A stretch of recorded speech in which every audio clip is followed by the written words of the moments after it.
the, the things I found in government and among government people that didn't understand the economy, it just made my head shake sometimes. I remember I understood people in government have a hard time understanding the power of incentives. How if they change the tax code, for instance, that will cause people to do different things. They assume everybody will act in a static way. But in fact, changes in government policy affect how people respond. I was a newly elected governor. Hadn't spent any time in the governmental sector yet and had a huge budget gap, about $3 billion.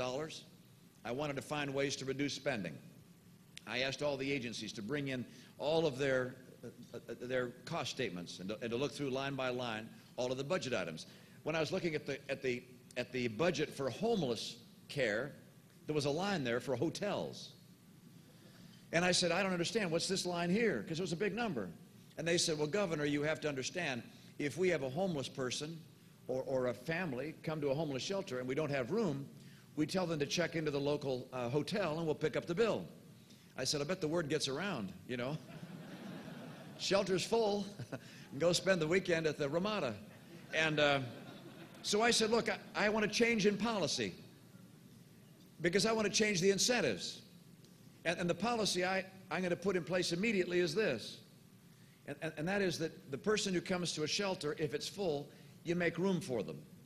And the person who's been there the longest at the shelter, they get to go to the hotel.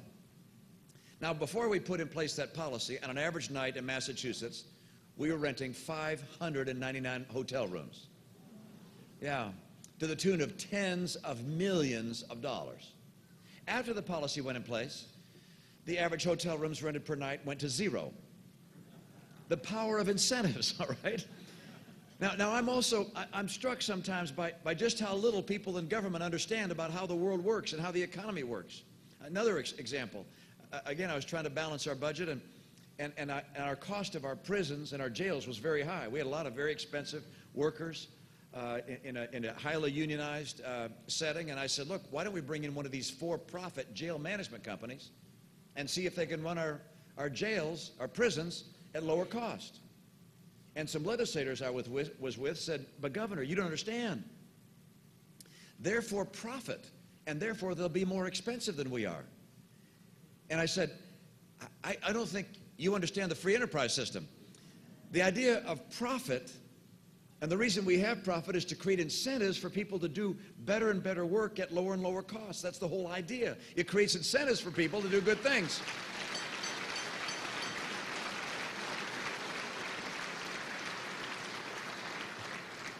I've asked, by the way, what do you think happens to profit?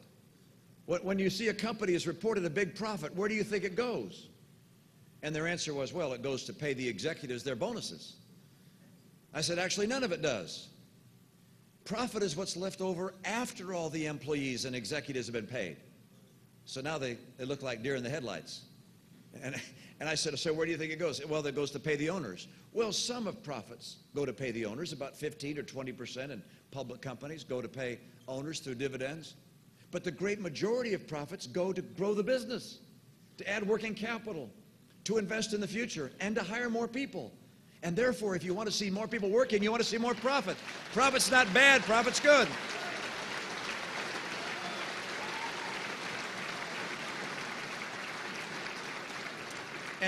And so to a certain degree, you have to understand why it is that the president and his people are making such extraordinary mistakes when it comes to getting people back to work. They don't understand how the economy works. They don't understand the impact, by the way, of balancing a budget. If you're in the private sector, as most of you are in this room, you don't have a choice about being fiscally conservative. If you're not fiscally conservative, you're broke. You're gone, all right? Business puts you out of business. You know how to be conservative. I mean, people ask me, you know, Mitt, why are you conservative? It's like, well, I lived conservatism. I grew up in a home where people taught me values, where I fell in love with America, was taught to understand the principles that made America the hope of the earth. I worked in business 25 years. You can't do what I do and not be a fiscal conservative. And so my conservatism is to the core. And as I look at what's happening in Washington, it just breaks my heart. This president did not cause the recession, but he made it worse. This president did not, yeah.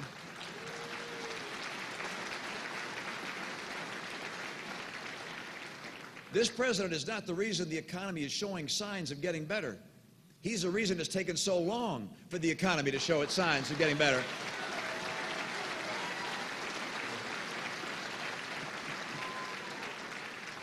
You just consider the things he's done and ask whether they helped or hindered the work of small businesses, or big businesses for that matter, to decide to hire people and to invest in America. How about the idea of pushing card check, forced unionization where employees didn't want it and employers didn't want it? That doesn't make people go out and hire people. How about stacking the National Labor Relations Board, as Eddie mentioned, with union stooges telling Boeing you can't build a factory in a right-to-work state? That's not going to encourage people to go hire. How about Obamacare? All right, if you're in the healthcare sector, that's not going to encourage people to hire. How about Dodd-Frank? If you're I bet you have a few community bankers here. I was with the head of one of the large money center banks, and he said, we have literally hundreds of lawyers working on Dodd-Frank and implementing it in our bank. Community bankers can't afford hundreds of lawyers. And so at a time when the economy needed them to step forward, they've had to pull back because of all the new regulation. How about his energy policy, which is saying holding off coal with regulations on mining coal, regulations on using coal, holding off the development of our gas resources with the EPA trying to get into the fracking regulation business? How about holding off deep sea oil drilling? And almost every front, he's made it harder to get energy. I was with the head of a large chemical company, Dow Chemical. He said that they have announced a $20 billion factory in Saudi Arabia. And he said, we didn't want to build it there. We wanted to build in the Oklahoma, Texas area. But he said we couldn't count on natural gas supplies given the regulatory environment in this country, so we had to go elsewhere, as natural gas is one of their feedstocks. This is the policy of this president. I can't think of a single policy of this president which has made it more likely for businesses generally to say, I want to invest and grow and hire people. And so this president is not going to get credit for this economy coming back. He's going to get blamed for it taking so long. And the credit belongs to the men and women in this country who've pushed up against government, been able to push it aside, create, innovate, find ways to succeed, and to finally grow again. Now,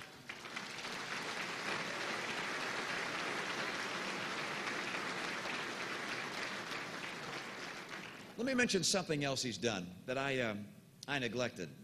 And it's one of the most dangerous aspects of all of this administration, and it flows from a sense that government knows better than free people.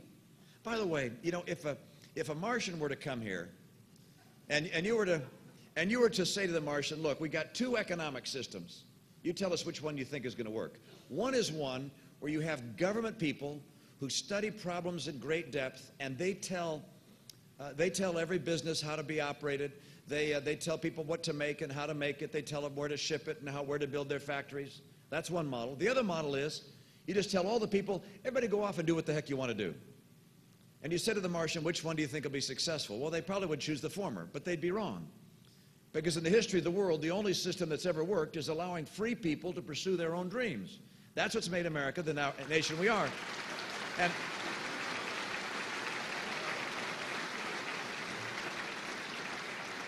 But if you spend too much time in the faculty lounge at Harvard, you might begin to believe that the other course was the right way to go. And so you have a president, for instance, who says, we want more solar technology. And by the way, we'd all love to have solar power generation become more affordable and have a great future. So he wants to help it out. So what's his course in helping solar energy? Having never served in the private sector, his course is to pick a company or two or three or four that he thinks have great promise and give them a bunch of your money. By the way, they also happen to be contributors to his campaign. Or the people did. So he sends money into Solyndra and Enterone and Fisker and Tesla, and one by one they go bankrupt. But the key is not just that they weren't successful. There's something else that you have to understand. My guess is that in America, there have been, over the last couple of years, I'll bet at least 100 different people who have ideas for solar technology. And those entrepreneurs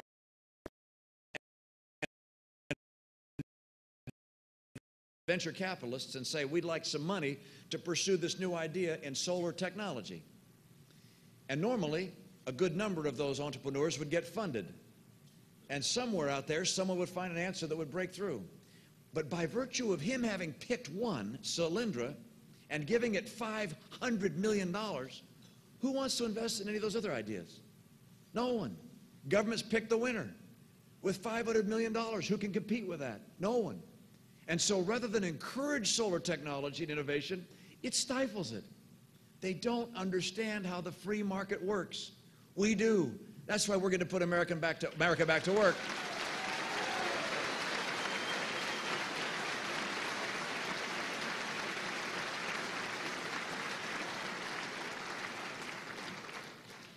I want to get Ohio working again, and Michigan, and Arizona, and America. And doing that is going to require a very different direction than the direction that's been put in place by this president. And by the way, if he's in for 4 more years, I cannot imagine what would happen to this country. By the way, you know, when he was just newly elected, he went on the Today Show and he said, look, if I can't turn this economy around in 3 years, I'm looking at a one-term proposition. We're here to collect. Let me tell you, we're here to collect.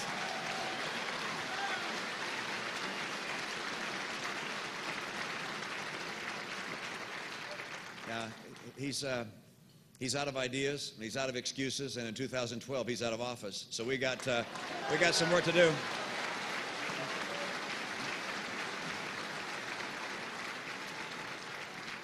What's our path? First of all, his path is to spend $1 trillion or more every year than we take in, which puts us on a path to becoming Greece or Italy or Spain, except there's no one big enough to pull us out of the tailspin we'd be in.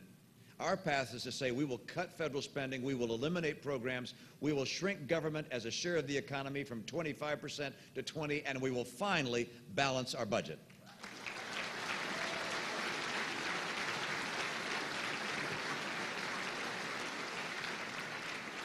His plan is to have government play a larger and larger role, a directing role, in our healthcare sector, which, by the way, is about 18% of our economy. And so he wants to have Obamacare become the rule by which this nation lives. My view is we must repeal Obamacare and return power to the states and to individuals.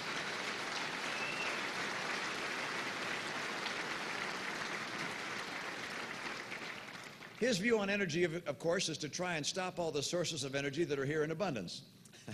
And so he fails the one no-brainer I think we can all agree on, which is who in the world could have imagined that he would say no to bringing in a pipeline of oil from Canada?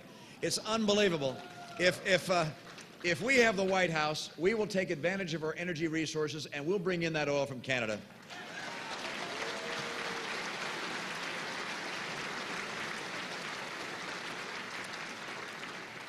Nations like ours that are highly productive, and the term productive or productivity refers to the output per person.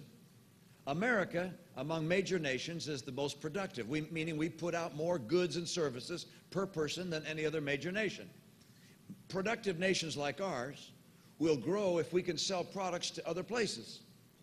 And yet this president has been stalling in every way possible, opening up new markets for American trade. China understands the importance of trade. Even the European nations do. Over the last 3 years, they've negotiated 44 different trade agreements with different nations around the world. Do you know how many this administration has put in place and negotiated? None. And the ones that have been negotiated under the Bush administration, they stalled the approval of those for 3 years. Why? Because of the president's friends in organized labor who don't understand that the right course for organized labor, for all America, is to have trade with other nations around the world. If I'm president, we'll have more trade and open up more markets. And by the way, we will also crack down on those who pretend to believe in free trade but cheat. And I'll use as example number one, China.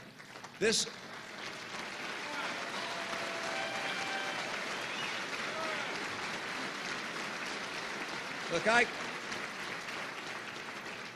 I hope I've established my bona fides as someone who believes in free trade and wants to open up markets for American goods and to trade with other people. But when a country like China hacks into our computers and steals the technology of our industries and hacks into our government computers and steals the designs of our new F-35, and at the same time steals intellectual property, patents, designs, know-how, brand names, and then at the same time artificially lowers the value of their currency so their products are artificially cheap for a while until they put us out of business. That is unacceptable. So if I'm president, day one, I will designate China a currency manipulator and will have the ability to apply tariffs wherever they're cheating by unfair trade, taking away our jobs and our businesses.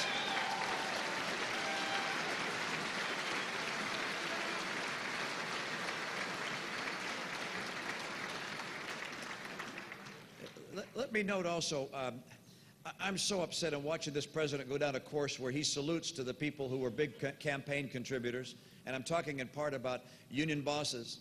Look, unions have an important role to play. Labor is extraordinarily essential in this nation and provides a great source of skill and vitality and energy. But some of the union bosses get things wrong. And I'm concerned when I watch a president kowtow to the union bosses by putting in place those labor stooges at the NLRB that stopped the Boeing decision in South Carolina, by saying that when General Motors and Chrysler went bankrupt, that instead of having the bankruptcy court decide who gets what, they gave it to the UAW. Look, the wrong course for America is to follow what I call crony capitalism. We have to return to fair and balanced relationships between labor and management. If I'm president, I'll make sure the NLRB is fair and is not a tool of either one side or the other.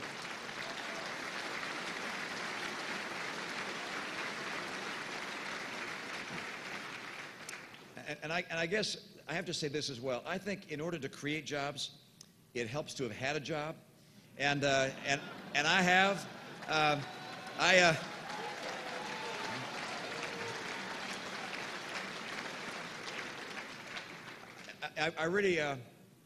really believe that this is a time when we're going to go up against Barack Obama, a guy who's not worked in the private sector. It's important to have that private sector experience, to have the credibility with independents, Republicans and Democrats alike, to say, look, I understand the economy because I've lived in it. And yeah, I've been successful. I'm not going to apologize for my success, but I want to use that success and experience to help America.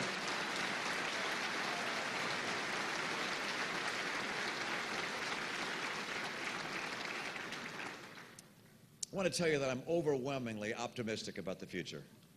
And I say that because I've had the chance to go across the country, not to see its beauty in its landscape, but see the beauty in the hearts and the souls of the American people. We're a remarkably innovative, creative, powerful, dynamic people, and we face big challenges.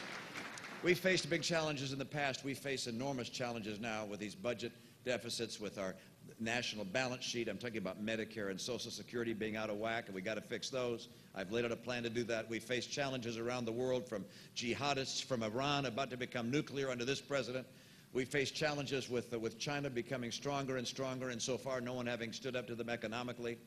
We face real challenges, but I'm confident in the future because of the American people and because of the sense of patriotism that I find throughout the country.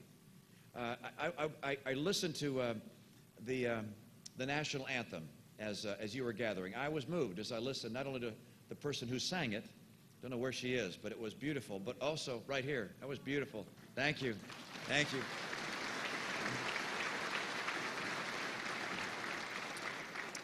But also hearing you sing with her. We're a patriotic people, and that was touching. It reminded me of an experience that underscores the patriotism that we feel in this country. As Ed indicated, I had the opportunity to help organize the Olympic Winter Games of 2002 after they got in trouble and scandal, and help get them back on track. And at the closing ceremonies, the Vice President, Dick Cheney, asked me if I'd choose one American athlete to sit with him to represent all the athletes of America. And I chose Derek Parra. Derek's about 5'4", and he's a rollerblader from Los Angeles. And Hispanic American, born in L.A., and his friend said to him, look, you're good at rollerblading, but you're never going to, do anything by rollerblading. You'll never get an Olympic medal. Why don't you try something else? And so he decided to try skating. Not a lot of ice skating rinks around his community, but he found one, strapped on some ice skates, and he was pretty fast. and concluded that he was going to really put himself into learning how to skate. He worked and worked and ended up competing for a slot on the U.S. speed skating team against these big guys from here, from Ohio, Michigan, Wisconsin, Minnesota. And he beat us and made it to the U.S. Speed skating team. And he came there and skated his heart out, won a silver medal in the, as I recall, in the 500 meters and a gold medal in the 1,000 meters. Fastest man in the world on ice. Can you imagine being the best at something of the entire population of the globe? Derek Parra. So I invited Derek to come in to the vice president's box. And as he was coming in, I said, Derek, what was the most meaningful part of the Olympics for you? Well, it wasn't the silver medal. And he surprised me. It wasn't the gold medal. He said, Mid, it was being honored to carry in the American flag that had flown above the World Trade Center on September 11th, 2001, into the opening ceremonies.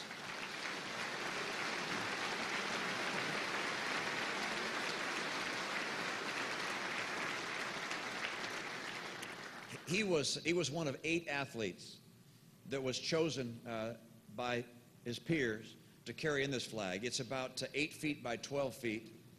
As you can imagine, it's badly torn and burned. You can't put it up a flagpole. You can only hold it with care. And he said that when it was coming into the stadium, and they announced it coming in the stadium, he had expected that the crowd would burst into cheers. But instead, total silence, complete reverence. He said, so we carried the flag and stopped in front of the choir, and they began performing the national anthem. And he said, Mid, it was hard for me to hold on to my emotions while they were singing those words, and I was holding that flag. And then he said, the choir did something I hadn't expected. Now, I knew it was coming, because as the guy in charge of the Olympics, I got to choose the version of the national anthem they sang. And they sang a version that I chose from the 1930s by Robert Shaw, where you repeat the last line. And in the second reprise, the sopranos go up an octave. And the orchestration is much greater. Oh, say does that star-spangled banner yet wave o'er the land of the free and the home of the brave. And he said this time, as they sang it that second time, a gust of wind blew in the flag and lifted it in our hands. And he said, Mitt, for me it was as if the spirits of all those that had died to fight for American liberty had just blown in that flag. And he said the tears began running down my face. And as he told me that story, the tears began to fill my eyes as well. We're a patriotic people of all backgrounds and ethnicities. We recognize something unique and exceptional in America. From the founding fathers, who recognized that God gave us our rights and proceeded to lay out a pathway that would make America the greatest nation in the history of the earth. This is a nation of freedom. We face huge challenges. Some seem overwhelming. They're not. If the American people are drawn upon with their expertise and their passion and their pioneering spirit and their patriotic love of this country. All we need is to have leaders who will tell the truth, who will live with integrity,